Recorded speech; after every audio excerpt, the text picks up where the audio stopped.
Hello welcome everyone, आप सभी का हमारे यूट्यूब चैनल सिविल जंक्शन पर स्वागत है। हम आप लोगों के लिए आपके आने वाले एसएससी जेईई में, जो कि आपका एसएससी जेईई आने वाला है आपका एग्ज़ाम, ठीक है। आपको पता है वेंडर चेंज हो चुका है, तो आपका जो न्यू वेंडर है जो कि आपका एडुकेटी जो एग्ज़ाम करा रहा है, तो उसके द्वारा कुछ कराए गए पेपर हैं जिनका जो है बिल्कुल डिटेल एनालिसिस वगैरह जो है उसके सॉल्यूशंस हम लोग प्रोवाइड करने वाले हैं। जिसमें आज हम डीबीसी जेईई जो एक पेपर आपका 22 मार्च को हुआ था उसका सॉल्यूशन इस वीडियो में देखेंगे। ये पेपर जो है एडिक्विटी नहीं कराया था, तो ये आपको एक ओवरऑल आपको एक जो है क्राइटेरिया पता चल जाएगा कैसा एग्जाम में क्वेश्चन एडिक्विटी के द्वारा पूछा गया है, ठीक है। बाकी यदि प्रैक्टिस की बात करते हैं तो आप लोग के लिए सबसे बेस्ट टीसीएस के ही क्वेश्चन की प्रैक्टिस करें। ये बस एक आपको ओवरव्यू के लिए आपको पता चल जाए कैसे क्वेश्चन पूछे जा रहे हैं। बाकी आप लोग टीसीएस के ही क्वेश्चन को सॉल्व करेंगे। और जो लोग एसएससी जेईई की प्रिपरेशन कर रहे हैं, बहुत अच्छा उनका चल रहा है।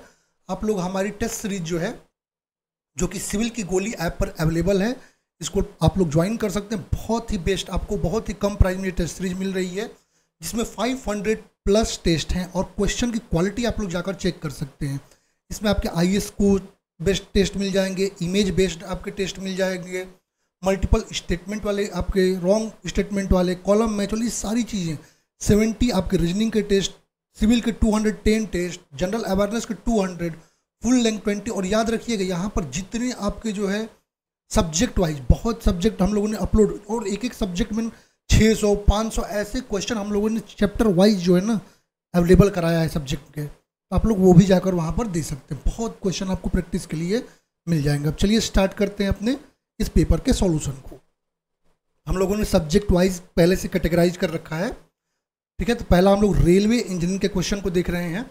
क्वेश्चन 1 क्या कह रहा है? कह रहा है the most common gauge used in Indian railway is. कह रहा है इंडियन रेलवे में जो है सबसे कॉमनली कौन सा गेज जो है आपको यूज किया जाता है। अब यदि हम गेज की बात करते हैं, ठीक है, देखिए ये हमारा क्या कह रहा था, ये हमारा क्या है, 2 रेल्स और ये सेंटर सेंटर डिस्टेंस मार्क्स करते हैं, तो ये हमारा क्या है, गेज कहलाएगा। क्या होगा? गेज कहलाएगा, ठीक है। अब यहाँ पर जब हम गेज की बात करते हैं तो इंडिया में, ठीक है, सबसे ज़्यादा यदि हम बात करते हैं तो ब्रॉड गेज सबसे ज़्यादा जो कॉमनली यूज किया जाता है वो किया जाता है क्या, ब्रॉड गेज यूज किया जाता है। यदि हम ब्रॉड गेज की यदि हम बात करते हैं तो इसका ट्रैक गेज जो होता है कितना होता है, 1676 mm। कई जगह इसको 5 फीट 6 इंच में भी लिखता है, ठीक है। और ये आपको मेजॉरिटी रेलवे नेटवर्क्स में आपको इंडिया में देखने को ये गेज मिलता है, ठीक है। अब इसके कुछ सिग्निफिकेंस है। सिग्निफिकेंस क्या क्या है इसके? ये आपके लॉन्ग डिस्टेंस पैसेंजर ट्रेन के लिए यूज में लाया जाता है। फ्रेट ट्रेन मतलब जो ढुलाई वाले ट्रेन हैं, ठीक है, मालगाड़ी वगैरह है, उनके लिए यूज में लाया जाता है। High speed service across India जो है आपको उसके लिए भी यूज में लाया जाता है। ये सब इसकी सिग्निफिकेंस है। ये आपको बेटर स्टेबिलिटी प्रोवाइड करता है, ठीक है। और आपका जो फास्टर ट्रेन का जो ऑपरेशन है वो as compare to narrow gauges जो ये प्रोवाइड करता है, ठीक है। मीटर गेज या नैरो गेज जो है उनसे अच्छा आपको प्रोवाइड करता है, ठीक है। ये आपका जो है लार्जर या हेवियर ट्रेन जो है उनको हैंडल करने में काम आता है, ठीक है।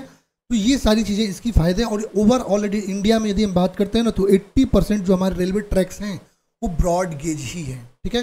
अब स्टैंडर्ड गेज की यदि मैं बात करता हूँ तो ये आपका 1435 mm इसका गेज ट्रैक गेज होता है, ठीक है। और ये आपका मोस्ट कॉमनली जो हाई स्पीड रेल कॉरिडोर्स हैं, जैसे आपका Mumbai Ahmedabad bullet train project हो गया, इन सब में इसका यूज किया जाता है। अब मीटर गेज की बात करते हैं तो ये आपका 100 mm आपका मीटर गेज होता है। नैरो गेज आपका 762 mm या लेस होता है।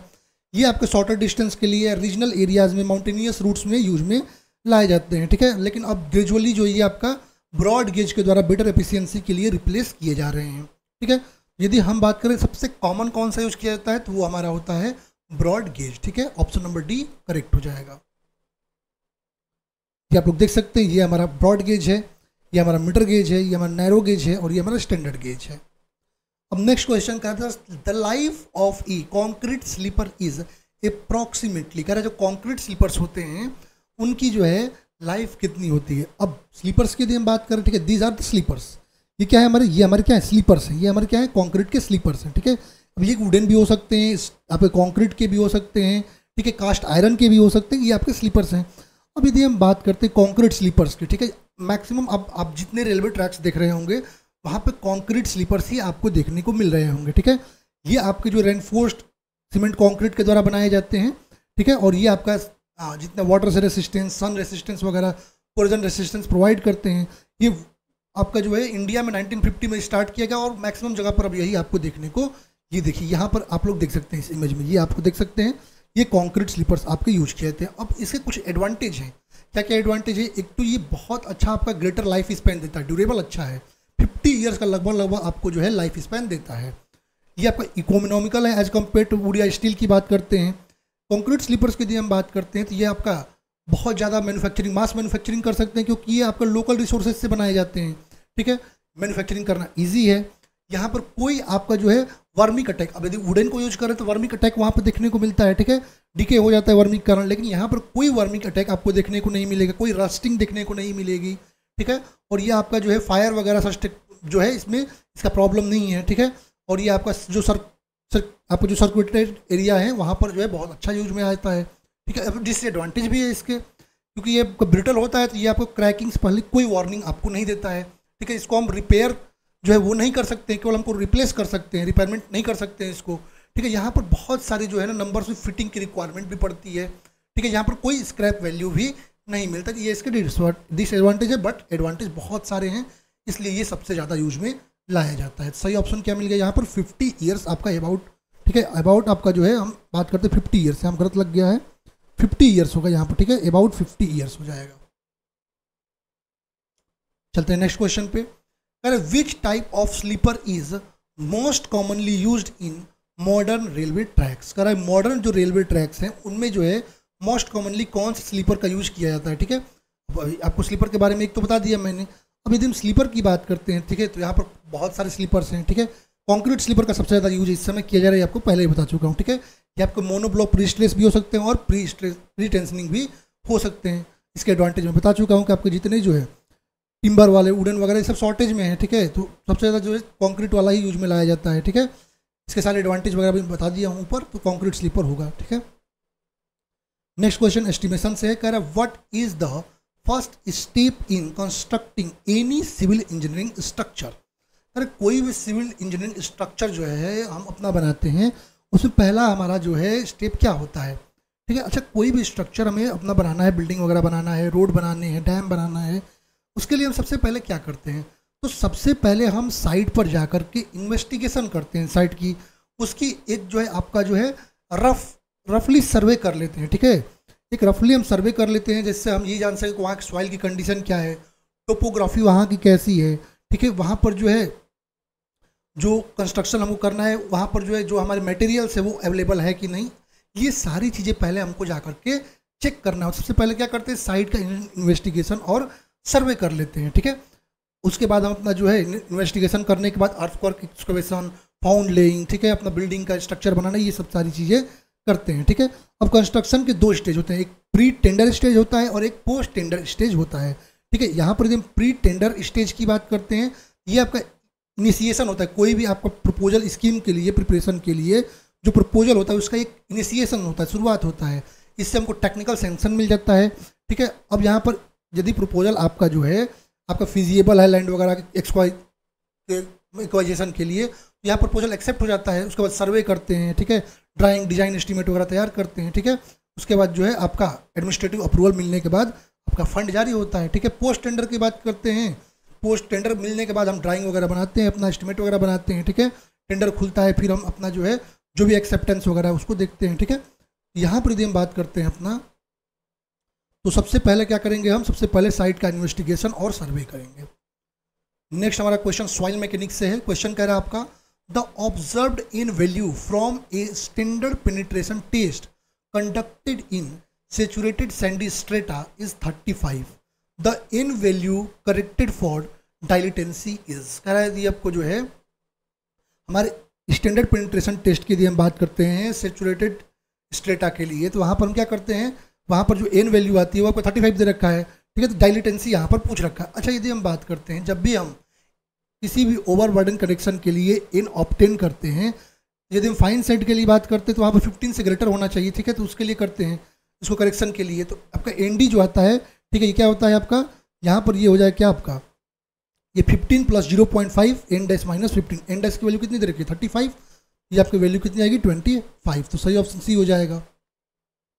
नेक्स्ट क्वेश्चन का है the coefficient of consolidation is determined using. कह रहा है आपका जो कोफिशिएंट ऑफ कंसोलिडेशन है उसको हम किसका यूज करके डिटरमाइन करते हैं, ठीक है। यदि हम कोफिशिएंट ऑफ कंसोलिडेशन की बात करते हैं, ये आपका जो कंसोलिडेशन टेस्ट है उसके द्वारा इसको हम फाइंड करते हैं। अब इसको परफॉर्म करने के लिए हम जो इंस्ट्रूमेंट यूज करते हैं उसको ओइडोमीटर, ठीक है, ओइडोमीटर या इसको कंसोलिडेशन टेस्ट भी कहते हैं, ठीक है। ये आपका जो है सॉइल के कंसोलिडेशन सेटलमेंट वगैरह जो है किसी गिवन लोड के लिए एक टाइम पर जो है वो उसको बताता है, ठीक है। जब हम प्रॉक्टर टेस्ट की बात करते हैं तो ये आपको ऑप्टिमम मॉइस्चर कंटेंट वगैरह जो है कॉम्पेक्शन कैरेक्टरिस्टिक को बताता है, ठीक है, मैक्सिमम ड्राई डेंसिटी वगैरह बताता है। ट्राईएक्सियल टेस्ट की बात करते हैं तो ये शियर स्ट्रेंथ पैरामीटर्स को बताता है। डायरेक्ट शियर टेस्ट की बात करते हैं तो ये आपको शियर स्ट्रेंथ आपको कोहेजनलेस सॉइल के लिए बताता है, ठीक है। यहाँ पर यदि हम बात करते हैं सही ऑप्शन डी हो जाएगा। नेक्स्ट क्वेश्चन कह रहा है आपका which of the following is use to collect undisturbed soil samples. कह रहा है इनमें से जो है अनडिस्टर्ब्ड सॉइल सैंपल्स को कलेक्ट करने के लिए किसका यूज किया जाता है। तो ये यदि हम बात करते हैं तो यहाँ पर दो प्रकार के सॉइल सैंपल होते हैं, एक आपका डिस्टर्ब्ड सॉइल सैंपल होता है और एक आपका अनडिस्टर्ब्ड सॉइल सैंपल होता है, ठीक है। यदि हम डिस्टर्ब्ड सॉइल सैंपल की बात करते हैं, ये सैंपल आपको नेचुरल स्ट्रक्चर पर जो है आपको सैंपलिंग करने के लिए, जैसे हम क्या करते हैं, जैसे हमारे पास ये सॉइल है, ठीक है, हमने गए और इसको यहाँ पर सॉइल जो है अपना कोई सैंपलर वगैरह जो है स्पून सैंपलर वगैरह जो है यूज करके इसमें सॉइल को निकाला, खोद कर इसमें से निकाला। यहाँ पर जो सैंपल मिलता है ये डिस्टर्ब्ड सैंपल होता है, ठीक है। यहाँ पर जो है आपको क्या होता है कि आपका जो इंडेक्स प्रॉपर्टी जो है उनको बहुत अच्छे से आप लोग फाइंड नहीं कर सकते, लेकिन अप्रॉक्स आप लोग फाइंड कर पाएंगे, तो ये इसके लिए यूज में लाया जाता है। अनडिस्टर्ब सॉइल सैंपल, ऐसे यदि हम अनडिस्टर्ब की बात करते हैं तो ऐसा कोई है नहीं कि बिल्कुल आपको एक आइडियल मतलब ट्रूली अनडिस्टर्ब सॉइल सैंपल मिल जाए, ठीक है। यहाँ पर क्या होता है आपका नेचुरली स्ट्रक्चर सॉइल का वो आपका डिस्टर्ब नहीं होता है, लेकिन ऐसा बहुत कम होता है, और इसके लिए हम लोग जो प्रयोग करते हैं, ठीक है, तो हम यदि बात करते हैं सैंपलर के लिए, ठीक है, तो हम यहाँ पर सेल बाई ट्यूब का यूज करते हैं, थिन वॉल सैंपलर का यूज करते हैं हम कोहेसिव सॉइल के लिए, पिस्टन सैंपलर का यूज हम कोहेजनलेस सॉइल के लिए करते हैं, और हैंड काउट सैंपलर का यूज करते हैं, ठीक है। यहाँ पर सही ऑप्शन क्या होगा, Shelby tube. Next question कह रहा है pick up among the one giving the correct increasing order of densities of soil sample. तो सॉइल सैंपल के डेंसिटीज का यहाँ पर करेक्ट इंक्रीजिंग ऑर्डर में बताना है, ठीक है। अब यदि हम बात करते हैं किसकी, ड्राई डेंसिटी की, ठीक है। अब हमारे पास कोई सॉइल मास है, ठीक है, यहाँ पर हमारे पास जो है ये कोई सॉइल मास है, ठीक है, ये सॉइल मास है, ठीक है, ये हमारा क्या है, सॉलिड है इसमें, और ये हमारा क्या है, ये हमारा वॉइड है। अब इसमें मान लीजिए कि आपका कोई वाटर नहीं है, केवल एयर है, ठीक है, एयर है, कोई वाटर इसमें अवेलेबल नहीं है, वाटर क्वांटिटी। ये क्या होगा हमारा ड्राई डेंसिटी। यहाँ पर जो डेंसिटी हमको यहाँ पर मिलेगी, क्या डेंसिटी आपको पता ही है, ठीक है, कि आपका जो है मास पर यूनिट एरिया की हम बात करते हैं, मास अपॉन एरिया आपको डेंसिटी मिलेगा। यहाँ पर जो डेंसिटी मिलेगी हमारा ड्राई डेंसिटी होगा, ठीक है। उसके बाद सैचुरेटेड डेंसिटी की यदि हम बात करते हैं, जिसको हम बल्क डेंसिटी भी कहते हैं, ठीक है। अब यदि हम सैचुरेटेड डेंसिटी की बात करते हैं, तो यदि यहाँ पर हमने यहाँ पर वाटर पावर किया, अब वाटर पावर किया, ठीक है, यहाँ पर वाटर आकर फिल हो गया, ठीक है, वाटर फिल हो गया, तो ये हमारा जो यहाँ पर डेंसिटी मिलेगा वो सैचुरेटेड डेंसिटी मिलेगा, और सॉइल क्या होगा, सैचुरेटेड सॉइल होगा, ठीक है। यहाँ पर यदि हम ड्राई में बात करते थे तो आपका सॉइल सॉलिड होता था, लेकिन यहाँ पूरा सॉइल लेंगे, ठीक है, यूनिट एरिया के लिए।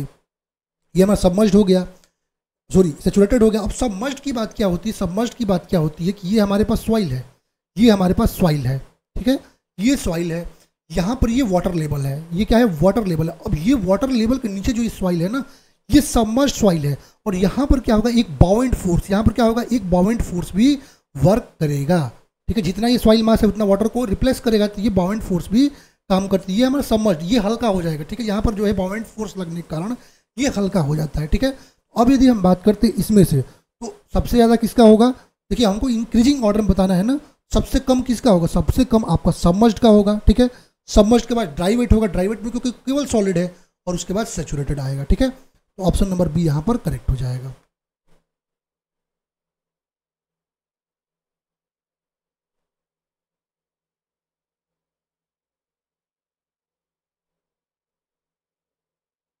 ठीक है, सबमर्ज्ड, ठीक है। चलते नेक्स्ट क्वेश्चन पे। नेक्स्ट हमारा क्वेश्चन कह रहा है आपका what is settlement in the context of Jio technical engineering. कह रहा है जियो टेक्निकल इंजीनियरिंग के कॉन्टेक्स्ट में, एक सेकंड यहाँ पर, हाँ इंक्रीजिंग बताना था ना, बिल्कुल सही है, ड्राई के बाद सैचुरेटेड आएगा। नेक्स्ट क्वेश्चन कह रहा है what is the settlement in the context of Jio technical engineering. Jio technical engineering के कॉन्टेक्स्ट में सेटलमेंट क्या होता है, तो आपको पता है सेटलमेंट का मतलब क्या होता है कि आपका जो है जो सॉइल या ग्राउंड है, जो है कोई भी ऊपर जो है स्ट्रक्चर द्वारा कोई इम्पोज्ड लोड है स्ट्रक्चर वगैरह का, तो उसके कारण जो स्ट्रेस डेवलप होता है, उसके कारण क्या होता है, वर्टिकली या डाउनवर्ड जो है आपका मूव कर जाता है। इसको हम क्या कहते हैं, सेटलमेंट करते हैं, ठीक है। तो यहाँ पर यदि हम बात करते हैं एक्सेसिव सेटलमेंट यदि हो जाएगा तो आपका स्ट्रक्चर डैमेज भी हो सकता है या टिल्ट हो सकता है। क्या हो जाए आपका vertical displacement of soil due to applied loads. Next हम क्वेश्चन 10 की यदि हम बात करते हैं, ठीक है। क्वेश्चन 10 की यदि हम बात करते हैं, क्या कह रहा है question 10, the liquid limit and plastic limit of a sample is 60% and 20%। The percentage of the soil fraction with grain size फाइनर 0.002 mm is 24। Activity ratio of soil sample, यहाँ सॉइल सैंपल का एक्टिविटी रेशियो आपको पूछ रखा है, ठीक है। अब यहाँ पर एक चीज़ आपको ध्यान में रखना है, क्या हो जाएगा यहाँ पर, अच्छा एक्टिविटी की यदि हम बात करते हैं, एक्टिविटी क्या होता है, यदि हम एक्टिविटी की बात करते हैं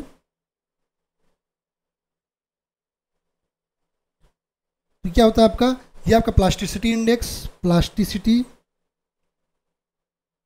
ठीक है, आपका प्लास्टिसिटी इंडेक्स अपॉन आपका परसेंटेज फाइनर देन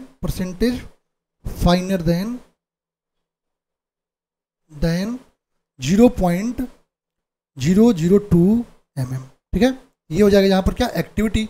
अब आपको पता है प्लास्टिसिटी इंडेक्स की यदि हम बात करते हैं, प्लास्टिसिटी इंडेक्स की यदि हम बात करते हैं, क्या हो जाएगा, liquid limit minus plastic limit, liquid limit minus plastic limit, solve कर सकते हैं यहाँ पर क्या, ये हो जाएगा 60 माइनस 40, ये कितना आ जाएगा 20%, सॉरी 60 माइनस कितना है, 60 माइनस 40 है ना, 60 माइनस 20, ठीक है 40% आ जाएगा, यहाँ पर 20 है, 60 माइनस 20 40%। अब एक्टिविटी निकाल दीजिए, यहाँ पर अब एक्टिविटी फाइंड कर सकते हैं, क्या हो जाएगा एक्टिविटी यहाँ पर 40 अपॉन कितना है यहाँ पर 24 है, 24 सॉल्व करेंगे, ठीक है, तो ये सॉल्व करेंगे तो आएगा 1.6, ठीक है, सही option, option number D. Next question चलते हैं, raft foundation are typically used when, कह रहा है आपका राफ्ट फाउंडेशन जो टिपिकली कब यूज करते हैं, ठीक है। यदि हम राफ्ट फाउंडेशन की बात करते हैं तो राफ्ट फाउंडेशन आपका एक थिक कंक्रीट स्लैब होता है जो कि आपका जो है लार्ज एरिया ऑफ सॉइल पर रेस्ट करता है, ठीक है, और ये आपका जो है रेनफोर्स्ड स्टील वगैरह जो है उसके द्वारा बनाया जाता है और ये आपको कॉलम्स को सपोर्ट करता है, प्रोवाइड करता है, ठीक है। अब इसकी बात करते हैं, ठीक है, तो यदि हम इसे कंडीशंस की बात करते हैं प्रोवाइड करने की, सॉइल की यदि बेरिंग कैपेसिटी लो है, ठीक है, आपका जो लोड ऑफ स्ट्रक्चर है यदि हमको उसको लार्ज एरिया पर डिस्ट्रीब्यूट करना है, ठीक है, जहाँ पर आपका जो है इंडिविजुअल है आपका फाउंडेशन एरिया अप्रॉक्सीमेटली 50% को कवर कर रहा है टोटल ग्राउंड एरिया का बीनीथ द स्ट्रक्चर, तो वहाँ पे यूज करते हैं, ठीक है। जहाँ पर कॉलम आपके क्लोजली आपके होते हैं वहाँ पर यूज करते हैं, जहाँ पर जो स्ट्रेस आपका सॉइल का वो रिड्यूस हो रहा है वहाँ पर करते हैं, ठीक है। जहाँ पर आपको डिफरेंशियल सेटलमेंट आपको देखने को मिल रहा है वहाँ पर करते हैं, तो इन सब जगहों पर इसको यूज करते हैं। तो यहाँ सही ऑप्शन क्या हो जाएगा, the soil has low bearing capacity and requires distribution over a large area. Next question कर आपका what is a characteristic feature of A pile foundation, कर पाइल फाउंडेशन का कैरेक्टरिस्टिक फीचर इसमें क्या हो जाएगा, ठीक है। अब पाइल फाउंडेशन की यदि हम बात करते हैं तो यह आपका एक प्रकार सिलेंडर कॉलम टाइप का एक फाउंडेशन होता है, ठीक है, जो कि आपका जो है कंक्रीट या स्टील वगैरह जो है उसको यूज करके बनाया जाता है स्ट्रक्चर को सपोर्ट प्रोवाइड करने के लिए, ठीक है। इसका मेन फंक्शन क्या है, तो आपका जो है स्ट्रक्चर लोड को आपको जहाँ पर वीक या कॉम्प्रेसिबल सॉइल है उसको डीपर तक डेप्थ तक जो है उसको ट्रांसफर करना इसका मेन काम होता है, ठीक है। यहाँ पर सही ऑप्शन क्या हो जाएगा आपका, it transfer load to deeper strata of soil, तो ऑप्शन बी करेक्ट हो जाएगा। नेक्स्ट हम चलते हैं क्वेश्चन नंबर 13 की बात करते हैं, ठीक है। क्वेश्चन नंबर 13 क्या कर रहा है, the void ratio of soil is reduced from 0.85 to 0.55 during compaction, then the corresponding decrease in volume of soil, तो यहाँ पर वॉल्यूम ऑफ सॉइल में कितना डिक्रीज हो रहा है वो आपको पूछ रखा है, ठीक है। यहाँ पर परसेंटेज डिक्रीज की यदि हम बात करते हैं, परसेंटेज डिक्रीज की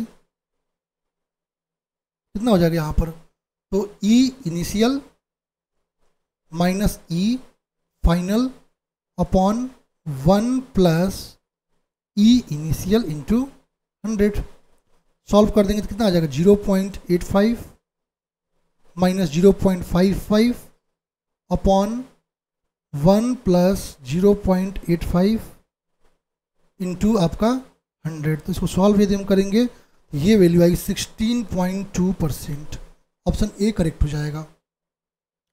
नेक्स्ट क्वेश्चन करें, a soil sample has a bulk density of 1.8 centimetre cube and water content of 50%, what is the dry density of soil, यहाँ पर सॉइल के ड्राई डेंसिटी को आपको बताना है, ठीक है। यदि हम ड्राई डेंसिटी को सॉइल को फाइंड करना है, ठीक है, क्या कह दे रखा है आपका, बल्क डेंसिटी कितना दे रखा है 1.8 ग्राम पर सेंटीमीटर क्यूब, ठीक है। वाटर कंटेंट 15% मतलब वाटर कंटेंट कितना है 0.15। तो आपका यहाँ पर यदि हम बात करते हैं तो आपको फॉर्मूला पता है, गामा डी इक्वल टू क्या होता है, गामा डी इक्वल टू होता है bulk density upon 1 plus water content, ठीक है। यहाँ सॉल्व कर सकते हैं, क्या हो जाएगा यहाँ पर डाई डेंसिटी आपको बताना है, ठीक है।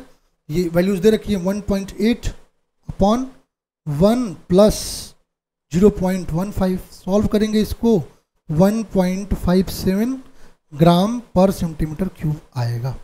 सही ऑप्शन डी हो जाएगा। चलेंगे नेक्स्ट क्वेश्चन पे। क्या the time factor TV in one dimensional consolidation theory depends on, कह रहा आपका जो टाइम फैक्टर होता है वन डायमेंशनल कंसोलिडेशन थ्योरी में वो किस पर डिपेंड करता है, ठीक है। अब हम डिग्री ऑफ कंसोलिडेशन की बात करते हैं, क्या होता है आपका रेशियो होता है किसका, सेटलमेंट, आपका एक पर्टिकुलर टाइम टू द आपका जो अल्टीमेट सेटलमेंट है उसका रेशियो होता है जिसको हम परसेंटेज में बताते हैं, ठीक है। और ये आपका डिग्री ऑफ कंसोलिडेशन जो है ये फंक्शन होता है किसका, टाइम फैक्टर का। टाइम फैक्टर टीवी की बात करते हैं क्या होता है C B into T upon D square, जहाँ सी बी क्या है कोफिशिएंट ऑफ कंसोलिडेशन, टी क्या है टाइम इन सेकेंड, डी क्या है डिग्री आपका लेंथ, डी क्या आपका लेंथ है या थिकनेस ऑफ ड्रेनेज डेप्थ आपका पाथ है, ठीक है। ये किस पर डिपेंड कर रहा है, ये आपका थिकनेस ऑफ ड्रेनेज पाथ पर और कोफिशिएंट ऑफ कंसोलिडेशन पर डिपेंड कर रहा है, ठीक है। और टाइम फैक्टर की यदि हम बात करते हैं वन डायमेंशनल थ्योरी के लिए, ये आपको किस पे डिपेंड कर रहा है, तो ये भी आपका डिपेंड कर रहा है किस पे, कोफिशिएंट ऑफ कंसोलिडेशन सीवी पर, ठीक है, आपका थिकनेस ऑफ ड्रेनेज पाथ पर आपका कर रहा है और टाइम टी पर कर रहा है, ठीक है। सही ऑप्शन डी हो जाएगा। नेक्स्ट क्वेश्चन कर why is soil investigation necessary in construction project, कर रहा है कंस्ट्रक्शन प्रोजेक्ट्स में सॉइल जो आपका इन्वेस्टिगेशन है ये क्यों जरूरी है, ठीक है। यदि हम बात करते हैं सॉइल इन्वेस्टिगेशन की, यदि हम बात करते हैं तो जहाँ पर हमको कंस्ट्रक्शन करना है वहाँ पर engineering properties physical properties soil का जो है जानने के लिए जो है आपका क्या स्ट्रेंथ होगी, क्या ड्यूरेबिलिटी होगी, ठीक है, आपका ग्राउंड वाटर कंडीशन क्या है, ठीक है, आपका डिज़ाइन सेफ होगा या नहीं, स्टेबिलिटी अच्छी आएगी कि नहीं, इन सब को जानने के लिए हम क्या करते हैं सॉइल का इन्वेस्टिगेशन करते हैं। तो यहाँ सही ऑप्शन ए हो जाएगा। नेक्स्ट क्वेश्चन कर which type of soil test is use to determine the soil shear strength, कह रहा है सॉइल के शियर स्ट्रेंथ को डिटरमाइन करने के लिए यहाँ पर किस प्रकार के सॉइल टेस्ट का यूज करते हैं, ठीक है। तो यदि हम बात करते हैं सॉइल के शियर स्ट्रेंथ को फाइंड करना है तो हम ट्राई एक्सियल टेस्ट का यूज करते हैं जो कि IS कोड 2720 पार्ट 11 में आपको दे रखा है। ये आपका सॉइल के जो है आपका shear stress, cohesion, pore pressure value, shear failure, ये सब ये आपको पैरामीटर्स को बताता है, ठीक है। यहाँ सही ऑप्शन क्या हो जाएगा यहाँ पर triaxial test. Next question कह रहा है soil permeability is typically measured using which test, कह रहा है आपका जो सॉइल परमिबिलिटी है उसको किस टेस्ट के द्वारा हम मेजर करते हैं। अच्छा सॉइल की परमिबिलिटी के लिए मैं बात करता हूँ, ठीक है। तो हमें दो चीज़ें, देखो सॉइल परमिबिलिटी हमको फाइंड करना है तो हम लैब टेस्ट करेंगे, पहला हम लैब टेस्ट करेंगे, उसके बाद हम क्या करेंगे फील्ड टेस्ट करेंगे, ठीक है, फील्ड टेस्ट करेंगे। अब यदि हम लैब टेस्ट की बात करते हैं तो लैब टेस्ट में अब क्या हो जाएगा, लैब टेस्ट में दो आते हैं, ठीक है। यदि हम बात करते हैं किसकी, लैब टेस्ट की यदि हम बात करते हैं, ठीक है। यहाँ पर क्या होता है आपका, तो एक होता है कांस्टेंट हेड, एक होता है क्या कांस्टेंट हेड परमिबिलिटी टेस्ट, और दूसरा क्या होता है आपका फॉलिंग हेड परमिबिलिटी टेस्ट, ठीक है। कांस्टेंट हेड और फॉलिंग हेड। और फील्ड में यदि हम बात करते हैं तो फील्ड की यदि हम बात करते हैं तो pumping in and pumping out test है, ठीक है। आपका पंपिंग इन, यहाँ पर पंपिंग इन टेस्ट है,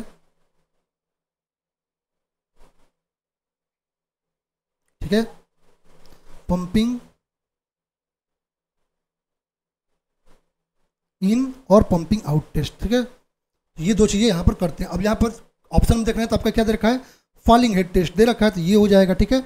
और ये आपका जो है फॉलिंग हेड की यदि हम बात करते हैं तो लेस परमिएबल सॉइल्स जो है फाइन ग्रेन सॉइल जो है उनके लिए यूज में लाया जाता है, ठीक है। जब आप जो क्ले सॉइल है उनके लिए जो है इसको यूज में ला सकते हैं। यहाँ पर परमिबिलिटी जो आती है वो क्या आती है आपकी a upon small upon a into L T आपका लॉग H1/H2, जहाँ पर के क्या है परमिबिलिटी है, ए एरिया ऑफ ट्यूब है मीटर स्क्वायर में, और कैपिटल ए आपका area of sample in metre square, T क्या टाइम इन सेकंड, एल क्या लेंथ इन मीटर, H1 आपका लेवल ऑफ मतलब टाइम टी पर जो है हाइट होगा वो होगा लेवल, और टी पर जो है H2 हो जाएगा। तो ये आपको देख सकते हैं यहाँ पर सही option falling head test. Next question का है आपका which type of soil has particles with little to no cohesive strength and relies on friction for stability. Friction for stability कह रहा है यहाँ पे कौन सा सॉइल पार्टिकल है जहाँ पर आपको कोहेजन स्ट्रेंथ जो है आपको बिल्कुल ना के बराबर देखने को मिलता है। ठीक है, जब देखो सॉइल की दो चीज़ें हम बात करते हैं, क्लासीफाई करते हैं, कोहेजिव सॉइल है, एक आपका कोहेजनलेस सॉइल है। कोहेजिव सॉइल्स की बात करते हैं तो वहाँ पर स्ट्रॉन्ग इंटरमॉलिक्यूलर फोर्स जो है आपको पार्टिकल्स के बीच देखने को मिलता है, जो कि पार्टिकल क्या करता है, बांध कर रखता है। ठीक है, और यहाँ पर जो जब एक्सकवेट करते हैं, कोई वर्टिकल स्लोप पर भी एक्सकवेट करेंगे तो यहाँ पर कोई आपको क्रम्बलिंग वगैरह जो है देखने को नहीं मिलेगी। एग्जाम्पल में आपका क्ले सिल्ट हो गया, सैंडी क्ले हो गया, सिल्टी क्ले हो गया, ऑर्गेनिक क्ले हो गया। कोहेजनलेस सॉइल की यदि हम बात करते हैं यहाँ पर जो है आपका जो है इंटरमॉलिक्यूलर फोर्स जो है या फोर्स ऑफ अट्रैक्शन वो आपको कम होता है। ठीक है, और जैसे वाटर को ऐड करते हैं ये टूट जाता है। ठीक है, जैसे आपका सैंड ग्रेवल वगैरह हो गया। यहाँ पर सही ऑप्शन क्या हो जाएगा, यार किस में कम होता है, कोहेजनलेस में आपका ना के बराबर होगा। नेक्स्ट क्वेश्चन नंबर 20 पे चलते हैं। ठीक, क्वेश्चन नंबर 20 हमारा क्या कह रहा है, क्वेश्चन नंबर 20 कह रहा है a soil sample has porosity of 40% and saturation degree of saturation of 60%। What is the air content of soil sample. तो यहाँ सॉइल सैंपल का एयर कंटेंट आपको पूछ रखा है, पोरोसिटी यहाँ पर दे रखा है आपको। ठीक है, डिग्री ऑफ सैचुरेशन भी दे रखा है आपको। यदि हम एन इक्वल टू कितना दे रखा है, एन इक्वल टू आपको दे रखा है ईटा 40% मतलब 0.40 दे रखा है। और डिग्री ऑफ सैचुरेशन की यदि हम बात करते हैं तो आपका एस इक्वल टू 60% दे रखा है, मतलब ये कितना हो जाएगा 0.60। ठीक है, आपको पता है एयर कंटेंट क्या होता है आपका, air content S plus A C equal to 1 होता है। कितना 0.60 plus A C equal to 1। यहाँ पर सॉल्व करेंगे वैल्यू को रख के तो ए सी इक्वल टू कितना आ जाएगा, ए सी की बात करते हैं तो ये हो जाएगा 0.40। ठीक है, अब air content by volume of soil निकाल लीजिए, एयर कंटेंट जो है बाय वॉल्यूम ऑफ सॉइल निकाल लीजिए। तो ए भी की यदि हम बात करते हैं कितना हो जाएगा आपका एन इंटू ए सी, यहाँ पर सॉल्व कर लीजिए कितना हो जाएगा जी आपका 0.40 इंटू 0.40। तो ये सॉल्व करेंगे तो कितना आ जाएगा 0.16, मतलब आपका ये हो जाएगा कितना 16%। तो ये ऑप्शन डी बी हो जाएगा। नेक्स्ट क्वेश्चन कह रहा था main difference between compaction and consolidation is that. कह रहा है कॉम्पेक्शन और कंसोलिडेशन में मेन डिफरेंस क्या होता है। ठीक है, अब यदि हम कॉम्पेक्शन की बात करते हैं, ये एक प्रकार का ऑलमोस्ट इंस्टेंटेनियस फिनोमिना है। ठीक है, और ये आपका यदि आपका कंसोलिडेशन की बात करते हैं, आपका टाइम डिपेंडेंट है। यहाँ पर सॉइल जो है हमेशा से अनसेचुरेटेड होता है और यहाँ पर जो है सॉइल कंप्लीटली सेचुरेटेड होता है। यहाँ पर जो डेंसिफिकेशन होता है वो किसके कारण होता है, तो आपका एयर वॉइड्स जो है उनमें से वाटर के निकलने के कारण होता है। ठीक है, और यहाँ पर किसके कारण होता है, तो यहाँ पर कंसोलिडेशन आपका पोर वाटर जो आपका निकल जाता है। ठीक है, यहाँ पोर वाटर कारण, यहाँ पर एयर कारण होता है और यहाँ पर पोर वाटर कारण होता है। ठीक है, यहाँ पर हम कॉम्पेक्शन टेक्निक्स को यूज करके इसको फाइंड कर सकते हैं। ठीक है, यहाँ पर कंसोलिडेशन जो है लोड के कारण आता है तो उससे फाइंड करते हैं। ठीक है, यहाँ पर सही ऑप्शन क्या हो जाएगा डी। नेक्स्ट क्वेश्चन बीएमसी का है आपका, कह रहा है पोर्टलैंड पोजलाना सीमेंट कंटेन्स। कह रहा है जो आपका पोर्टलैंड पोजलाना सीमेंट है उसमें क्या होता है। ठीक है, पोर्टलैंड पोजलाना सीमेंट जो कि IS 1489 पार्ट 1 में दे रखा है, इसमें OPC प्लस आपका यहाँ पर OPC में क्या करते हैं 10 से 30% आपका फ्लाई एश जो है बाई मास जो है ऐड किया जाता है। ये आपके मराइन वर्क के लिए यूज किया जा सकता है। ठीक है, यहाँ पर फ्री लाइन को रिमूव कर लिया जाता है। ठीक है, तो यहाँ पर केमिकल अटैक जो है उससे रेसिस्टेंस आपका इंक्रीज हो जाता है। ठीक है, यहाँ पर सही ऑप्शन क्या हो जाएगा आपका option number B. Next question कर रहा है which material is added during cement manufacturing to regulate its setting time. Setting time को रेगुलेट करने के लिए जब हम सीमेंट की मैन्युफैक्चरिंग करते हैं तो कह रहा है इनमें से कौन सा मटेरियल जो है उसमें ऐड किया जाता है। ठीक है, जब हम सीमेंट की बात करते हैं तो सीमेंट जब हम बनाते हैं, सीमेंट बनाते समय हमें क्या करना पड़ता है कि सीमेंट का जो है सेटिंग टाइम को रेगुलेट करने के लिए कि बहुत तेज़ी से आपका सेट ना हो। जैसे आपने सीमेंट को लिया और बाहर निकाला बोरे से और वो सेटल हो गया, हार्डन हो गया, तो इसको रोकने के लिए हम क्या करते हैं उसमें जिप्सम को ऐड करते हैं। जिप्सम एज एयर रिटार्डर उसमें वर्क करता है। सही ऑप्शन क्या हो जाएगा जिप्सम। नेक्स्ट क्वेश्चन कर रहा है which of the following test can be use to determine the specific gravity of cement. कह रहा है सीमेंट की स्पेसिफिक ग्रेविटी को डिटरमाइन करने के लिए कौन सा टेस्ट किया जाता है। ठीक है, यदि हम बात करते हैं तो इनमें से यदि हम बात करते हैं तो स्लम टेस्ट आपको पता है वर्केबिलिटी को बताएगा। ठीक है, यहाँ पे यदि हम Blaine's permeability Blaine's fineness test या फाइनेस को बताएगा। ठीक है, बिकाट एपरेटस आपको पता ही है कि सेटिंग टाइम को बताएगा। लेकिन पिक्नोमीटर टेस्ट की यदि हम बात करते हैं तो ये आपका स्पेसिफिक ग्रेविटी ऑफ सीमेंट को फाइंड करने का काम आता है। और OPC के लिए यदि हम बात करते हैं तो आपका स्पेसिफिक ग्रेविटी आपका 3.15 होता है, ठीक है। और पीपीसी वगैरह के लिए बात करते हैं तो यहाँ पर 2.9 से 3.1 तक आता है। सही ऑप्शन डी हो जाएगा। नेक्स्ट क्वेश्चन कर आपका the compressive strength of 33 grade ordinary Portland cement after 28 days should not be less than. कर आपका जो कॉम्प्रेसिव स्ट्रेंथ होता है 33 ग्रेड आपका ऑर्डिनरी पोर्टलैंड सीमेंट के लिए 28 डेज के लिए जो है वो आपका किससे कम नहीं होना चाहिए, ठीक है।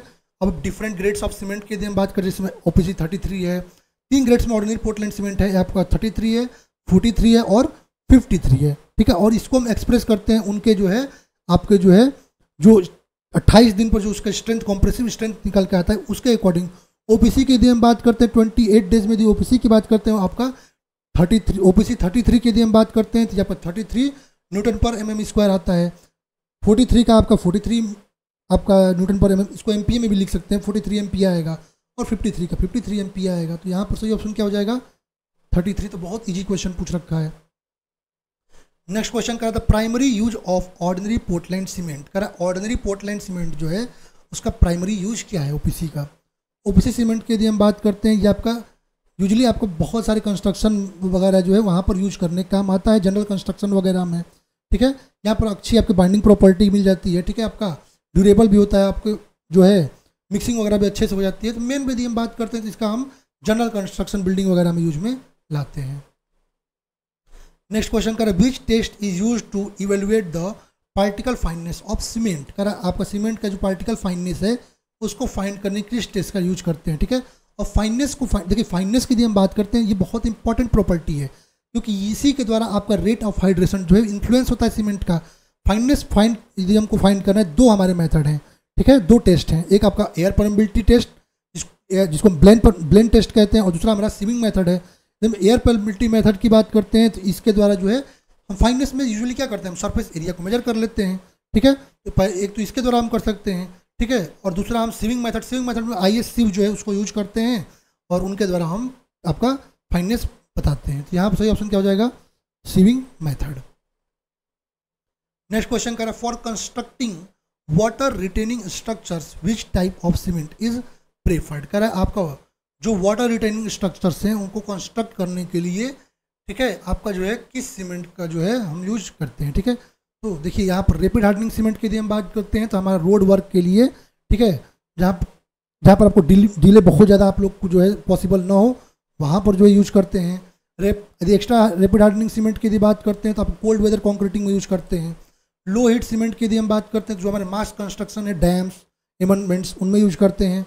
पोर्टलैंड पोजलाना सीमेंट की यदि हम बात करते हैं तो मेराइन या हाइड्रोलिक स्ट्रक्चर, मास कॉन्क्रीटिंग स्ट्रक्चर में यूज करते हैं। क्विक सेटिंग सीमेंट की यदि हम बात करते हैं तो जो हमारा नॉर्मल वाटर कंडीशन में जो हम अपना जो है कंस्ट्रक्शन करते हैं वहाँ पर यूज करते हैं। हाई एल्यूमिना सीमेंट की यूज करते हैं जहाँ पर आपका फॉर्म वर्क वगैरह जो है उसको अर्ली रिमूवल रिक्वायर्ड, वहाँ पर high alumina cement. Hydrophobic cement की यदि हम बात करते हैं जहाँ पर लॉन्ग स्टोरेज वगैरह ट्रांसपोर्टेशन रिक्वायर्ड वहाँ पर करते हैं, ठीक है। यहाँ पर सही ऑप्शन क्या हो जाएगा option number D. Next question करें in which of the following applications is expensive cement typically use. करें किसमें जो एक्सपेंसिव सीमेंट का यूज करते हैं। अब एक्सपेंसिव सीमेंट की यदि हम बात करते हैं तो ये आपका जो है जब हमारा जो पोर्टलैंड पोजलाना सीमेंट, सॉरी, जो हमारा जो है पोर्टलैंड सीमेंट है, ठीक है, तो हम पोर्टलैंड सीमेंट में कुछ स्टेबलाइजर यूज करके जो है हम अपना जो सीमेंट बनाता है वो हमारा एक्सपेंसिव सीमेंट होता है, ठीक है। और ये सीमेंट की यदि हम बात करते हैं तो यहाँ पर क्या होता है कि जैसे हम इसमें वाटर ऐड करते हैं, ठीक है, तो यहाँ पर जब सेटिंग होती है ना, हार्डनिंग होती है, तो वहाँ पर वॉल्यूम एक्सपेंड देखने को मिलता है। जहाँ पर हमको जैसे कोई क्रैक्स वगैरह है उसको फिल करना है, ठीक है, क्रैक्स वगैरह को फिल करना है, या प्री स्ट्रेस कोई कंक्रीट है वहाँ पर इसको यूज में लाया जाता है। सही ऑप्शन ए हो जाएगा। और इसमें यदि हम बात करते हैं एज एक्सपेंडिंग एजेंट हम calcium sulphate and calcium aluminate का यूज करते हैं, तो ये भी आपको याद रखना है। नेक्स्ट सब्जेक्ट हमारा हाईवे इंजीनियरिंग है, जिसमें पहला क्वेश्चन करा विच type of payment requires more frequent maintenance. करा कौन सा इनमें से पेमेंट है जहाँ पर आपको जो फ्रीक्वेंट मेंटेनेंस की ज़रूरत होती है। यदि हम फ्लेक्सिबल पेमेंट की बात करते हैं तो ये आपका बिटुमिनस मटेरियल सरफेस कोर्स का बना होता है, ठीक है। यदि हम इसकी बात करते हैं, जब हम बात करते हैं किसकी, हम बात करते हैं यदि फ्लेक्सिबल पेमेंट की बात करते हैं तो यहाँ पर क्या होता है, यहाँ पर जो है आपका जो है मेंटेनेंस और रूटीन रिपेयर आपको कुछ आपके ईयर्स में बहुत ज़रूरी होती है, क्योंकि यहाँ पर डिटोरिएशन आपको जल्दी देखने को, क्रैक वगैरह जो है मिलता है, क्योंकि यहाँ पर जो है पुअर ड्रेनेज भी आपको देखने को मिलता है। सही ऑप्शन क्या हो जाएगा यहाँ पर, यहाँ पर हो जाएगा आपका फ्लेक्सिबल पेमेंट। चलते हैं नेक्स्ट क्वेश्चन पे। कह रहा आपका question 31, which of the following method is commonly used for preparing port holes. Repairing port holes, कह रहे पोर्ट होल्स जो होती है सड़क पे आपकी बन जाती है, उनको रिपेयर करने के लिए इसमें से किस मेथड का यूज करते हैं। ठीक है, यदि हम बात करते हैं अपना प्रीमिक्स बिटुमिनस पैचिंग की, यदि हम बात करते हैं उसका यूज हम पोर्ट होल्स। पोर्ट होल्स क्या होता है, एक प्रकार का कैविटी या डिप्रेशन आपके रोड सरफेस पर ट्रैफिक लोड्स वगैरह कारण या आपका कॉन्टिन्यूस जो व्हीकल्स के ट्रेवल के कारण वहाँ पर देखने को मिलता है। ठीक है, हम प्रीमिक्स बिटुमिनस पैचिंग के द्वारा इसको हम मेंटेन करते हैं। सही ऑप्शन सी हो जाएगा। नेक्स्ट हमारा क्वेश्चन कह रहा है आपका flexible pavements are prepared for, कह रहा है फ्लेक्सिबल पेमेंट्स हैं उसको किसके लिए बनाया जाता है। ठीक है, फ्लेक्सिबल पेमेंट्स की यदि हम बात करते हैं तो ये आपका जो है किसी भी एरिया में जहाँ पर आपको रूरल एरिया हो, लाइटर ट्रैफिक देखने को हो, वहाँ पर इसको प्रोवाइड करते हैं। ठीक है, सही ऑप्शन बी हो जाएगा। नेक्स्ट क्वेश्चन कह रहा है road marking are used for, कह रहा है आपका जो रोड मार्किंग है वो किसके लिए यूज लाया जाता है। ठीक है, जब रोड मार्किंग की यदि हम बात करते हैं तो रोड मार्किंग हम ट्रैफिक मार्किंग के लिए यूज करते हैं, ट्रैफिक फ्लो को रेगुलेट करने के लिए, सेफ्टी को इंश्योर करने के लिए। ठीक है, गाइडेंस और वार्निंग ड्राइवर्स को प्रोवाइड करने के लिए। ठीक है, इन सब के लेन वगैरह को दिखाने के लिए करते हैं। सही ऑप्शन ये हो जाएगा, guiding and controlling of traffic. Next question कह रहा है क्वेश्चन नंबर 34 की यदि हम बात करते हैं। ठीक है, क्वेश्चन नंबर 34 क्या कह रहा है हमारा, कह रहा है in CBR test the load at 2.5 mm and 5.0 mm penetration values are 60 kg and 78 kg respectively. The CBR of soil is, कह रहा है आपका CBR टेस्ट की बात करते हैं तो वहाँ पर आपका वैल्यूज दे रखा है लोड का। ठीक है, ठीक है, पेनिट्रेशन भी दे रखा है, आपको CBR ऑफ सॉइल बताना है। ठीक है, तो CBR आपको 2.5 पे यदि हम बात करते हैं। ठीक है, तो आपको ठीक है CBR 2.5 पे यदि हम बात करते हैं, CBR 2.5 पे यदि हम बात करते हैं कितना आएगा, ये आप कितना है 60 kg दे रखा है ना, ये हो जाएगा 60 बाई और 2.5 पे यहाँ पर कितना होता है, यहाँ पर 70 स्टैंडर्ड लोड होता है। स्टैंडर्ड आपका कितना होता है आपका 2.5 के लिए 1370 kg होता है, 1370 कर दीजिए। ये वैल्यू कितनी आएगी इंटू 100% में निकाल देते हैं, ये वैल्यू आएगी आपका कितनी 4.38%। यदि हम CBR निकालते हैं आपका 5 के लिए, यहाँ पर स्टैंडर्ड लोड कितना चाहिए तो 70 दे रखा है, 78 है। ठीक है, स्टैंडर्ड लोड यहाँ पर कितनी होती है आपकी, यहाँ पर होती है 2055 kg इंटू 100, तो ये आपको कितना आएगा वैल्यू 3.79%। ठीक है, तो CBR 2.5, CBR 2.5 यहाँ पर ग्रेटर है किससे, CBR 5 से। इसका मतलब आपका CBR कितना आ जाएगा, CBR आ जाएगा कितना 4.38%। ठीक है, तो यहाँ पर सही ऑप्शन क्या हो जाएगा, यहाँ पर ऑप्शन डी करेक्ट हो जाएगा।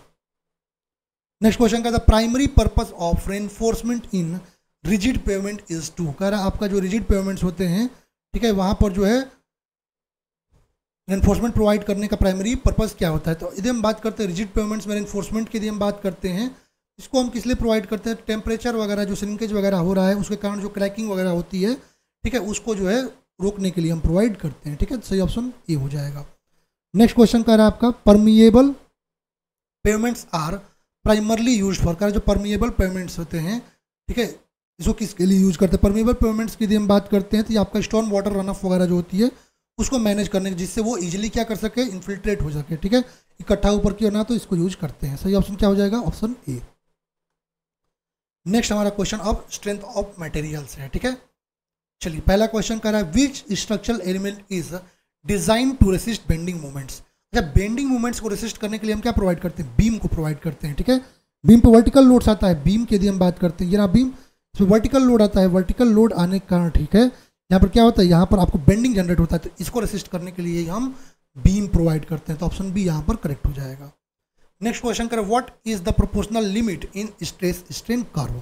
ठीक है, करें आपका स्ट्रेस स्ट्रेन कर्व में प्रोपोर्शनल लिमिट जो है आपका क्या है। ठीक है, अच्छा स्ट्रेस स्ट्रेन कर्व की बात करते हैं तो ये आपका जो है, ये आपको देखिए, ये आपका स्ट्रेस स्ट्रेन कर्व है। ठीक है, इसमें यदि हम क्या करते हैं, ये आपको डिफरेंट अमाउंट ऑफ लोड हम प्रोवाइड करते हैं। ठीक है, मटेरियल की टेस्टिंग करते हैं, उसके अकॉर्डिंग हम स्ट्रेस स्ट्रेन कर्व ड्रॉ करते हैं लोड्स के लिए। ठीक है, यहाँ पर देखते हैं जब हमारा जो है, ठीक है, यहाँ पर हमने लोड अप्लाई किया। ठीक है, लोड अप्लाई किया, जहाँ पर आपका जो प्रोपोर्शनलिटी लिमिट, ये अब क्या है, ये आपका प्रोपोर्शनलिटी लिमिट है। इस रीजन में क्या होता है, जिसको इलास्टिक रीजन भी कहते हैं, ठीक है। अब यहाँ से फिर आपने जो है लोड बढ़ाया तो आगे गया, तो हमारा जो है यहाँ पर थोड़ा बहुत आपका जो है, यहाँ पर कोई चेंज देखने को नहीं मिला, यहाँ पर थोड़ा बहुत आपको चेंज देखने को मिला, ये इलास्टिक है। इसके बाद फिर आपका जो है और आपका बढ़ेगा तो अपर यील्ड आ जाएगा, ठीक है, जहाँ पर आपका जो है अब प्लास्टिक में चेंज होना शुरू हो जाएगा यहाँ पर। तो यदि हम बात करते हैं इसको, यहाँ पर किसके लिए प्रोवाइड करते हैं, आपका जो है डायरेक्ट, यदि हम बात करते हैं प्रोपोर्शनलिटी, तो आप stress directly proportional to strain के होते हैं, ठीक है। नेक्स्ट क्वेश्चन इन्वायरमेंट का है, कह रहा है आपका the presence of coliform bacteria in water indicates, कह रहा है वाटर में यदि कोलिफॉर्म बैक्टीरिया है वो क्या इंडिकेट करता है। वाटर में जो हमारा कोलिफॉर्म बैक्टीरिया होता है, ठीक है, जो कि फेकल कंटेमिनेशन के कारण आपको आता है, ये आपको ये बताता है कि वहाँ पर जो है ऑर्गेनिक मैटर्स, मतलब जो ह्यूमन जो फेकल वो सब है उनके कारण आता है, ह्यूमन के कारण, आपके जानवर के कारण आता है। तो ये आपका जो है ये आपको क्या बताता है, आप ऑर्गेनिक मैटर अवेलेबल है, तो ऑप्शन बी करेक्ट हो जाएगा। नेक्स्ट क्वेश्चन का the process of removing harmful microorganisms from water and waste is called, कह रहा है वाटर और वेस्ट से जो हमारे हार्मफुल माइक्रो ऑर्गेनिजम्स हैं उनको रिमूव करने का प्रोसेस क्या कहलाता है, ठीक है। जब हम डिसइंफेक्शन की बात करते हैं तो आपका ये एक ऐसा प्रोसेस है जिसके द्वारा हम हार्मफुल ऑर्गेनिजम्स जो हमारे वाटर में हैं उनको रिमूव करते हैं, ठीक है। और यहाँ पर स्टेरिलाइजेशन प्रोसेस की बात करते हैं, ठीक है। तो ये ऑल टाइप के जो माइक्रो ऑर्गेनिजम्स, तो यहाँ पर माइक्रो ऑर्गेनिज्म वेस्ट के लिए हमारा डिसइंफेक्शन यूज करेंगे, तो ऑप्शन ए करेक्ट हो जाएगा, ठीक है। क्वेश्चन नंबर 41 क्या कह रहा है आपका, for a rectangular sedimentation tank where the overflow rate is 0.1 metre per minute, retention time is 48 okay minute, then what is the depth of tank. तो डेप्थ ऑफ टैंक डी पूछ रहा है, D equal to क्या हो जाएगा, T into we not, कितना हो जाएगा 48 इंटू 0.1, सॉल्व करेंगे 4.8 मीटर, तो ये ऑप्शन सी मिल जाएगा। चलते हैं नेक्स्ट क्वेश्चन पे, कह रहा है what is indirectly measured by BOD test, कह रहा है बीओडी टेस्ट से इनडायरेक्टली हम क्या मेजर करते हैं। एक्चुअली बीओडी टेस्ट की हम बात करते हैं बायो केमिकल ऑक्सीजन डिमांड, इसके द्वारा हम ये पता कर सकते हैं कि आपका जो वाटर है, ठीक है, आपका जो वाटर उसमें ऑर्गेनिक मैटर जो है कैसे अवेलेबल है, इसके द्वारा हम ये फाइंड कर सकते हैं, ठीक है। यहाँ पर क्वांटिटी ऑफ ऑक्सीजन जो आपके बैक्टीरिया को जो है आपके जो माइक्रो ऑर्गेनिजम्स हैं डिग्रेडेशन के लिए जो है ऑर्गेनिक मैटर के जो यूज होता है उसको हम क्या कहते हैं, ये क्वांटिटी ऑफ ऑक्सीजन जो होती है इसको हम कहते हैं बीओडी, और ये ऑर्गेनिक मैटर को आपको डायरेक्टली मेजर करता है, तो ऑप्शन बी करेक्ट हो जाएगा। नेक्स्ट क्वेश्चन कर which of the following is a key disadvantage of a combined sewer system, कह रहा है कंबाइंड सीवर सिस्टम का जो है की डिसएडवांटेज क्या है। अच्छा, कंबाइंड सीवर सिस्टम की बात करते हैं, ये आपका जो है सैनिटरी सीवेज और स्टॉर्म वाटर दोनों को जो है अपना कैरी करता है, ठीक है। ये आपका नैरो स्ट्रीट्स जो वगैरह है वहाँ पर जो एप्लीकेबल होता है, यहाँ पर मेंटेनेंस कॉस्ट वगैरह जो है लेस देखने को मिलता है, बट यहाँ पर यदि फ्लडिंग वगैरह हो गया ना या हेवी रेनफॉल हो गया तो वहाँ पर ये प्रॉब्लम आपको देखने को मिलता है, ठीक है। तो ऑप्शन डी करेक्ट हो जाएगा। नेक्स्ट क्वेश्चन का है the term chloride demand refers to, correct chloride demand क्या बताता है। क्लोराइड डिमांड की यदि हम बात करते हैं, ये बताता है कि आपके जो इनऑर्गेनिक मटेरियल्स हैं या ऑर्गेनिक मटेरियल्स हैं उनको ब्रेकिंग करने के लिए कितने अमाउंट ऑफ क्लोरीन की जरूरत है, वो आपका क्लोरीन डिमांड बताता है, ठीक है। तो ऑप्शन ए करेक्ट हो जाएगा। नेक्स्ट हमारा क्वेश्चन कंक्रीट टेक्नोलॉजी से है, कह रहा है आपको विच of the following is the main effect of excessive water in the concrete mix, कह रहे कंक्रीट मिक्स में यदि एक्सेसिव वाटर हो गया तो सबसे ज़्यादा क्या देखने को मिलेगा।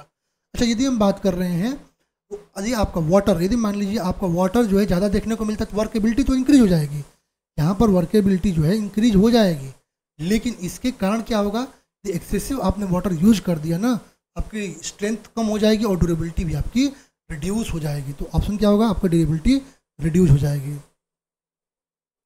नेक्स्ट क्वेश्चन कर what is the standard penetration standard portion of cement sand and aggregate for M15 grade concrete. M15 के लिए कह रहा है कि आपका सीमेंट सैंड और एग्रीगेट का जो है रेशियो क्या होगा, तो ठीक है। यदि हम बात करते हैं तो यहाँ पर M5 के लिए क्या होता है 1:5:10, M7.5 के लिए 1:4:8, M10 के लिए 1:3:6, M15 के लिए 1:2:4, M20 के लिए 1:1.5:3 होता है आपका, और M25 के लिए 1:1:2 होता है, ठीक है। तो यहाँ पर सही ऑप्शन क्या मिल जाएगा, option number C.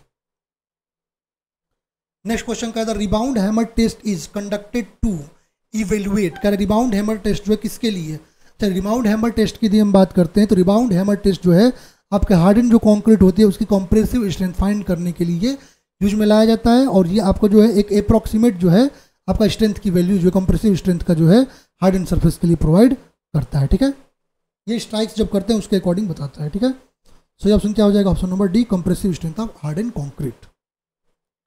Next question करें, in a concrete mix which of the following material is added to reduce shrinkage. करें श्रिंकेज को रिड्यूस करने के लिए कॉन्क्रीट मिक्स में कौन सा मटेरियल हम ऐड करते हैं। ठीक है, तो यदि हम बात करते हैं श्रिंकेज को रिड्यूस करने के लिए हम अपने कॉन्क्रीट में जो मटेरियल यूज करते हैं, ठीक है, वो हमारा क्या होता है, एडमिक्सचर यूज करते हैं। एडमिक्सचर को यूज करके हम श्रिंकेज को रिड्यूस कर सकते हैं, और इससे ना वाटर कंटेंट पे प्रभाव आपका प्रभाव पड़ता है, ना ही स्ट्रेंथ पे। सही ऑप्शन क्या हो जाएगा, एडमिक्सचर।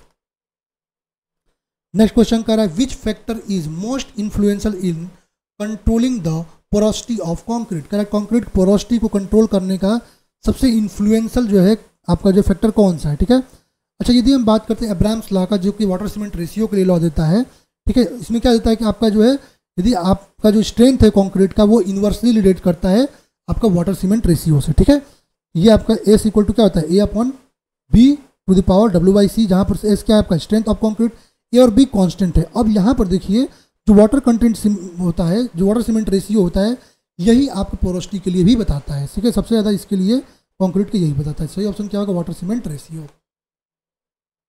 नेक्स्ट क्वेश्चन, क्योंकि आपका लोअर यदि वाटर सीमेंट रेशियो है तो हायर वहाँ पर पोरोसिटी आपको देखने को मिलेगी, क्योंकि पोरोसिटी हायर स्ट्रेंथ देखने को मिलेगा, क्योंकि पोरोसिटी डिक्रीज होगी वाटर डालेंगे तो। What is the minimum recommended curing period for ordinary Portland concrete cement concrete as per IS 456-2000। तो इसके अकॉर्डिंग आपको IS 456-2000 के अकॉर्डिंग आपको बताना है कि आपका ऑर्डिनरी पोर्टलैंड सीमेंट कॉन्क्रीट का जो है क्यूरिंग पीरियड कितना होता है। ठीक है, तो यदि हम क्यूरिंग पीरियड की बात करते हैं आपका 7 डेज होता है। ठीक है, आपका जो है, ठीक है, और ये आपका जो है कंटिन्यूसली 10 डेज तक मेंटेन करके रखना होता है। ठीक है, टोटल 14 डेज तक हम कंटिन्यू करके रखते हैं फुटिंग वगैरह के लिए। ठीक है, हॉट वेदर कंडीशन में आपको जो है कम से कम जो है 14 दिन तक भी करना चाहिए। यहाँ सही ए हो जाएगा। नेक्स्ट क्वेश्चन करा, the slump test is utilize to assess which characteristic of fresh concrete. Slump test करा आपका जो है कॉन्क्रीट के जो किस कैरेक्टरिस्टिक के लिए हम करते हैं। यदि हम स्लम्प टेस्ट की बात करते हैं, हम वर्केबिलिटी को फाइंड करने के लिए करते हैं, तो ऑप्शन ए करेक्ट। तो बहुत इजी क्वेश्चन, वन लाइनर आपको पूछ रखा है। नेक्स्ट क्वेश्चन करा, what is the main purpose of fine aggregate in concrete. करे कॉन्क्रीट में जो फाइन एग्रीगेट है उसका मेन पर्पस क्या है। ठीक है, ये कॉन्क्रीट की बात करते हैं, फाइन एग्रीगेट की यदि हम बात करते हैं तो मेन पर्पस क्या है। ठीक है, तो मेन पर्पस यहाँ पर जो है वो आपका होता है फाइन एग्रीगेट का, कि आपके जो वाइड्स हैं कोर्स एग्रीगेट के बीच में उसको फील करना। तो यहाँ पर ऑप्शन ए करेक्ट हो जाएगा। ठीक है, नेक्स्ट क्वेश्चन करें, what is the main purpose of adding water to the concrete mix. करें कॉन्क्रीट मिक्स में वाटर ऐड करते हैं, उसका मेन पर्पस क्या होता है। तो कॉन्क्रीट मिक्स में वाटर ऐड करने से क्या होता है, वहाँ पर हाइड्रेशन होता है, जिससे केमिकल रिएक्शन स्टार्ट होता है। ऑप्शन सी करेक्ट हो जाएगा। नेक्स्ट क्वेश्चन करें, what is the approximate pH value of concrete during its harden state. Correct, concrete के हार्डन स्टेट में जो है पीएच वैल्यू कितना आता है। तो यदि हम हार्डन स्टेट की बात करते हैं तो वहाँ पर पीएच वैल्यू 12 से 13 के बीच आपका कॉन्क्रीट के लिए आता है। Option B correct. ये सारे वन लाइनर दे रखे हैं। अब सर्वे क्वेश्चन है यहाँ पर। क्वेश्चन 55 क्या कह रहा है आपका, क्वेश्चन 55 कह रहा है what type of survey is perform to determine the position of points using angles and distance from a known points. कह रहा है किसी नोन पॉइंट से जो है आपका यदि पोजीशन वगैरह फाइंड करना हो, एंगल्स फाइंड करना हो, डिस्टेंस, तो कौन सा हम यूज करते हैं सर्वे। यदि हम बात करते हैं तो यदि आपका ट्रायंगुलेशन सर्वे की बात करते हैं तो इसके द्वारा हम ट्रायंगल क्रिएट करके जो है अपने जो नोन पॉइंट्स हैं उनके लिए जो है अपना डिस्टेंस वगैरह फाइंड कर सकते हैं। सही ऑप्शन बी हो जाएगा। नेक्स्ट क्वेश्चन कह रहा है, in levelling the instrument use to measure vertical distance is called a. कह रहा है आपका लेवलिंग में जो है हम जो वर्टिकल डिस्टेंस मेजर करने के लिए इंस्ट्रूमेंट यूज करते हैं वो कौन सा होता है। तो आपको पता ही है, लेवलिंग में यदि हमको वर्टिकल डिस्टेंस हमको फाइंड करना है उसमें हम डंपी लेवल का यूज करेंगे, तो ऑप्शन ए यहाँ पर करेक्ट हो जाएगा। नेक्स्ट क्वेश्चन करें, what is the primary function of a sextant in survey. कि सर्वे में सेंगस्टेंट का प्राइमरी फंक्शन क्या होता है। यदि सेंगस्टेंट की बात करते हैं, ये ऐसा इंस्ट्रूमेंट होता है जिसके द्वारा हम क्या कर सकते हैं, अपने विजुअल जो ऑब्जेक्ट्स हैं उनका हॉरिजॉन्टल और वर्टिकल एक्सिस जो है उसको हम देख करके अपना जो है अपना एंगल जो है वो मेजर कर सकते हैं हॉरिजॉन्टल और वर्टिकल प्लेन में। सही ऑप्शन डी हो जाएगा। नेक्स्ट क्वेश्चन करा, hydrophobic survey are use to measure. जो हाइड्रोफोबिक सर्वे होता है, ठीक है, उसका यूज हम किसके मेजरमेंट में करते हैं। आपको हाइड्रोफोबिक की बात है, इसको हम जो हमारे वाटर बॉडीज़ हैं, ठीक है, उसके लिए करते हैं। ठीक है, जियोडेटिक सर्वे की बात करते हैं तो ये आपका जो है अर्थ के सरफेस वगैरह शेप वगैरह के लिए करते हैं। प्लेन आपको सर्वेइंग बताइए, आपके जो प्लेन टेबल सर्वे की यदि हम बात करते हैं तो आपका जो सरफेस वगैरह उसके लिए करते हैं। टोपोग्राफी जो है अपना लैंड के अर्थ के जो टोपोग्राफी स्ट्रीट वॉकवे वगैरह के लिए करते हैं। तो यहाँ पर हाइड्रोफोबिक किसके लिए करेंगे, ये करेंगे आपका वाटर बॉडीज़ के लिए। नेक्स्ट क्वेश्चन करें what is the primary purpose of surveying. करें सर्वेइंग का प्राइमरी पर्पज जो है वो क्या है, ठीक है। तो हम सर्वेइंग की प्राइमरी पर्पज की यदि हम बात करते हैं, ठीक है, सर्वेइंग का प्राइमरी पर्पज क्या है, तो सर्वेइंग का प्राइमरी पर्पज क्या है आपका जो है जो मैप वगैरह है उसके लिए अर्थ सरफेस के लिए पॉइंट्स वगैरह को डिटरमाइन पोजिशनिंग वगैरह करना। ऑप्शन बी करेक्ट हो जाएगा, ठीक है। चलते हैं अपने क्वेश्चन नंबर 60 पे। थोड़ा सा बैटरी इसका लो हो गया है। कह रहा है a bubble tube with division of 2 mm and radius of 1 metre has sensitivity of. कर आपका बबल ट्यूब है जहाँ पर डिवीजन आपको 2 mm के हैं, रेडियस 1 मीटर का है, तो सेंसिटिविटी यहाँ पर आपको पूछ रखा है, ठीक है। यहाँ पर सेंसिटिविटी आपको फाइंड करना है। आपको पता है थीटा इक्वल टू क्या होता है, थीटा इक्वल टू d/r होता है। कितना हो जाएगा 0 पॉइंट, इसको चेंज कर दीजिए, 0 पॉइंट कितना हो जाएगा 0.002 मीटर में हो जाएगा अपॉन कितना 1 दे रखा है ना 1 मीटर। तो इसको सॉल्व करेंगे तो आपका 0.002 रेडियन आ जाएगा, ठीक है, मतलब 1/500। ऑप्शन बी करेक्ट हो जाएगा। नेक्स्ट क्वेश्चन आपका ब्रिज इंजीनियरिंग से है। कह रहा है आपका in bridge construction what is the purpose of an amendment. कह रहा है ब्रिज कंस्ट्रक्शन में जो है अमेंडमेंट जो होता है उसका पर्पस क्या है। तो जब ब्रिज कंस्ट्रक्शन की बात करते हो तो ब्रिज कंस्ट्रक्शन में अमेंडमेंट्स जो प्रोवाइड करते हैं ये क्या करते हैं, तो ये आपको जो है आपके जो स्पैन्स है उनको सपोर्ट प्रोवाइड करते हैं, ठीक है। सही ऑप्शन ए हो जाएगा। नेक्स्ट क्वेश्चन का the process of removing water from the construction site of bridge foundation is called. कह रहा है आपका जो वाटर को रिमूव करते हैं अपने ब्रिज फाउंडेशन से जो कंस्ट्रक्शन करते हैं उसको क्या कहते हैं। तो आपको यदि हम बात करते हैं यदि हम ग्राउंड वाटर रिमूवल कर रहे हैं सरफेस से अपने ब्रिज को कंस्ट्रक्ट करने के, उसको हम क्या कहते हैं, D watering. Option number D correct हो जाएगा। नेक्स्ट हमारा आरसीसी क्वेश्चन है। कह रहा है in reinforced concrete design which of the following is primary factor in determining the minimum amount of reinforced required. कह रहा है कि मिनिमम अमाउंट ऑफ रेनफोर्स जो है उसको रिक्वायर्ड करते हैं, उसका प्राइमरी जो है आपका फैक्टर क्या होता है, ठीक है। प्राइमरी फैक्टर की यदि हम बात करते हैं तो आपको जो क्रैक कंट्रोल वगैरह जो है उसको फाइंड करने के लिए हम मिनिमम अमाउंट ऑफ जो हमारा एनफोर्समेंट चाहिए उसको फाइंड करते हैं, ठीक है, क्रैक कंट्रोल करने के लिए करते हैं। नेक्स्ट क्वेश्चन करें what is the characteristic load. Characteristic load क्या होता है, तो आपका ये ऐसा लोड होता है जहां पर आपको 95% आपका जो है प्रोबेबिलिटी होता है कि आपका जो है स्ट्रक्चर जो है वो एक्सीड उसकी फॉलिंग ना करे। तो ऑप्शन डी करेक्ट हो जाएगा। नेक्स्ट क्वेश्चन करें in reinforced concrete components subjected to torsion what all type of reinforcements are provided. Torsion को जो है आपके जो है कौन से कंपोनेंट है जो कि टॉर्जन के लिए हम प्रोवाइड करते हैं। तो यदि हम आपके टॉर्जन की यदि हम बात करते हैं तो वहाँ पर टॉर्जन के लिए हम ट्रांसवर्स और लॉन्गिट्यूडनल दोनों रेनफोर्समेंट प्रोवाइड करते हैं। तो ऑप्शन बी करेक्ट हो जाएगा। नेक्स्ट क्वेश्चन आपका एफएम से है। कर आपका the Hazen Williams formula is use to calculate. करा जो हेजन विलियम फार्मूला है उससे हम क्या कैलकुलेट करते हैं। तो हेजन विलियम फार्मूला की बात करते हैं, इससे हम फ्लो वेलोसिटी ऑफ वाटर का जो है फाइंड करते हैं, जहाँ v इक्वल टू क्या आता है 0.85 CH into r to the power 0.63 into h to the power 0.54।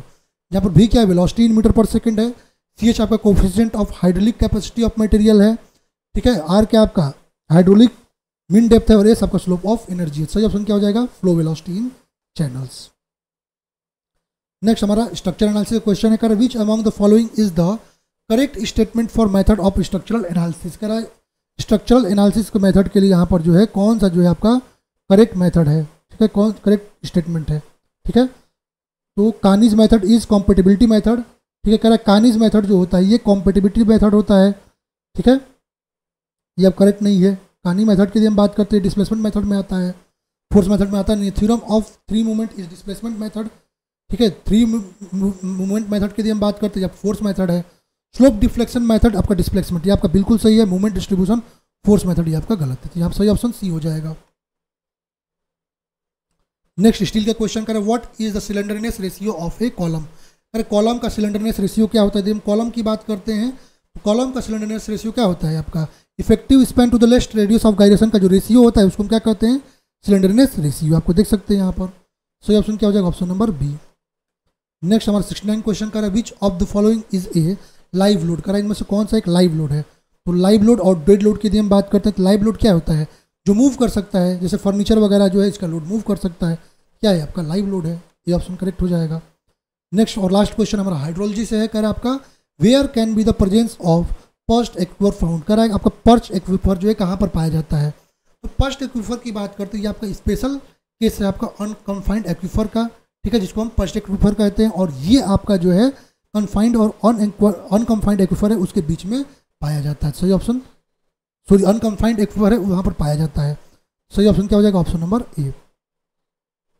इस प्रकार जो है हमने अपने जो क्वेश्चन डीवीसी जेई के जो आए हुए थे, जो कि आपका एडुक्विटी ने कराया था, उसके क्वेश्चन देख लिए।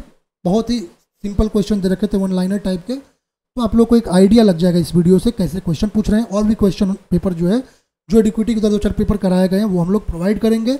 और ये आपके टेस्ट सीरीज में भी एज ए टेस्ट भी ऐड हो जाएंगे और सॉल्यूशन भी आपको ऐड हो जाएगा। तो आप लोग टेस्ट सीरीज में जाकर भी ज्वाइन कर सकते हैं। और बाकी आप लोग जो भी लोग प्रिपरेशन कर रहे हैं, ये आपकी सिविल बूस्टर बुक आपके इस समय एसएससी जेई के आपके जो रिवीजन के लिए बहुत ही अच्छी बुक है, तो आप लोग इसे भी परचेज कर सकते हैं। बाकी आप लोग जिन लोगों को वीडियो हेल्पफुल लगा, वीडियो को लाइक कीजिएगा, शेयर कीजिएगा, और कोई भी आपको डाउट है तो कमेंट बॉक्स में कमेंट करिएगा। Thank you everyone.